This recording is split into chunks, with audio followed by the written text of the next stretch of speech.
And joining me now is John Ullyot, former National Security Council Spokesman. John, welcome back. Always good to be with you. So much to talk about, but let's start off with President Biden's remarks today. He ended by saying that he hopes diplomacy is still available. Your thoughts? Well, it's great to be with you, Tracy. I think President Biden, look, you've got to pull for him in the sense that he is representing our country, but at the same time, we would never be in this position under the previous president or President Trump, because what we were doing at that time is we were energy exporter, we were energy independent.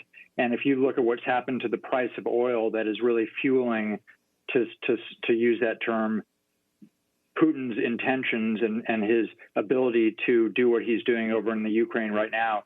That was really his income has doubled, if you will, during that time when Biden has been in there for just over a year now. So that's where we are, but we're pulling for Biden in the sense that we want to make sure that we are able to check Putin as he is coming into Ukraine, and hopefully he will not be doing a full-fledged invasion. But at this point, Tracy, it is really dwindling, the opportunity for diplomacy. And so at this point, obviously, we're not going to engage on the ground with Russia, but we're in a position where we're right now having to focus on the Ukraine, when really the big game for us strategically over the next 20 years is China. And we're getting bogged down because Putin is taking steps that he never would have done under the previous president, under President Trump. Yeah, John, I have a question.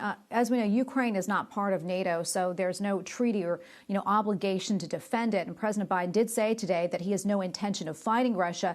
That said, is there a point at which the U.S. and other NATO allies do more than just impose sanctions?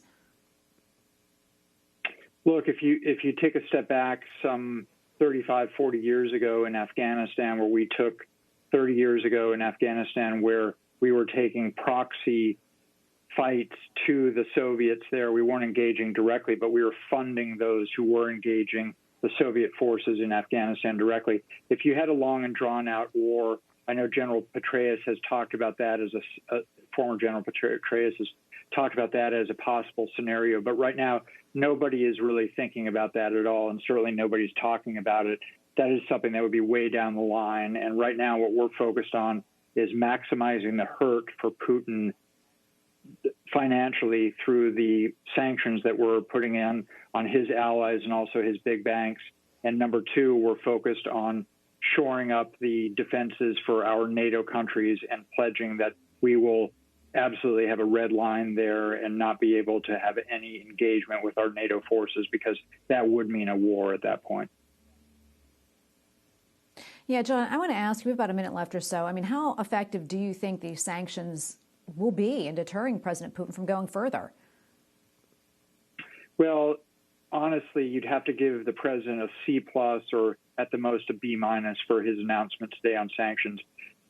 Senator Cotton was asked earlier this afternoon on another network. He was asked about what he makes of it, and he says, "Look, this is not even a quarter of what needs to be done in terms of putting the hurt to President Putin and really drying up his financial resources." Right now, we have a temporary pause, quote unquote, by Germany on the Nord Stream 2 pipeline, but they're still getting some 60% of their petroleum products from Russia itself. And so Russia is still marketing and selling its petroleum products and its energy products to Western Europe, and there's nobody cutting that off. And if we're serious, to answer your question, Tracy, we need to step up those sanctions, and we need to really, as they're talking about a boa constrictor around Ukraine, we would be much bigger. We'd be like a vice if we started to turn off those petroleum and energy products that President Putin and his regime are exporting to Western Europe. That is if we were serious, and we need to really look at those types of steps over the next week or so, even as we're pursuing a diplomatic channel as well.